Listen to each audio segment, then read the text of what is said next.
When the Earth first came into existence as a huge ball of molten rock, it was simply surrounded by a basic atmosphere of hydrogen and helium. Because the Earth had not yet developed a magnetic field, the sun's powerful solar winds destroyed this atmosphere. When the Earth cooled enough to become solid, it was covered with volcanoes. These volcanoes pumped out many gases, such as carbon dioxide, water vapor, and ammonia. This is what the early atmosphere was made of. After hearing about this hostile environment, you may be wondering how that atmosphere changed into the user-friendly one we have today.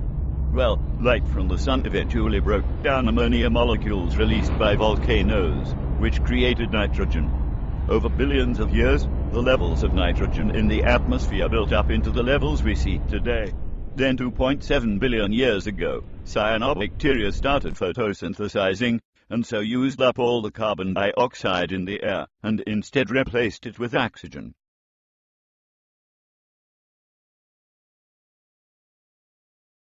The atmosphere is not done changing. Humans are polluting the atmosphere with gases such as carbon dioxide and sulfur dioxide. Carbon dioxide is poisonous in high quantities, and sulfur dioxide causes acid rain.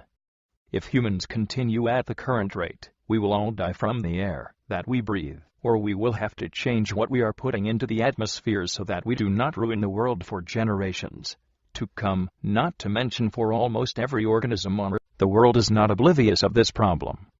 In 2005, the Kyoto Protocol was agreed between many countries. As of 2011, this has been signed by all the green countries on the map. The brown country is the only country which has refused the treaty, and the gray countries have not yet decided. This protocol is an environmental agreement between countries, and it allocates each country airspace, which is all they are allowed to fill up with greenhouse gases. The problem with this is that the richer countries just buy more space from the poor countries, which means that there is not much punishment for going over the limit. America is the only country to refuse the Kyoto Protocol, and also one of the biggest contributors to global warming.